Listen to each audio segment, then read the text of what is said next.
Hello friends, welcome to our world కుట్టి Telugu stories. ఈరోజు మనం సూర్యకాంతమ్మ మారిందా లేకుంటే కోడలని అలానే హింసిస్తోందా అనేది తెలుసుకుందాం.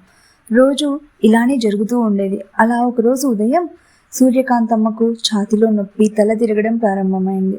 రమేష్ ఆఫీస్కి వెళ్లాల్సి వచ్చింది. ఇంట్లో సీత తప్ప ఎవరూ లేరు.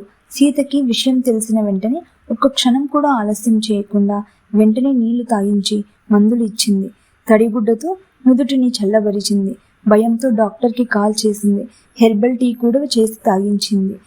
అత్తగారికి జ్వరం పెరిగినప్పుడు సీత చాలా భయపడింది.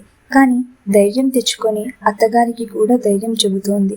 ఇలా, అత్తయ్య గారు, మీరు టెన్షన్ పడకండి, నేను ఇక్కడే ఉన్నాను అని ఆమె చేతిని పట్టుకొని ధైర్యం చెప్పింది. స్నేహపూర్వక స్పర్శ సూర్యకాంతమ్మ హృదయంలో సంవత్సరాలుగా గడ్డకట్టిన మంచును కరిగించడం ప్రారంభించింది. అత్తగారిని చూసుకుంటూ సీత సూర్యకాంతమ్మ పక్కనే కూర్చుండిపోయింది రాత్రంతా.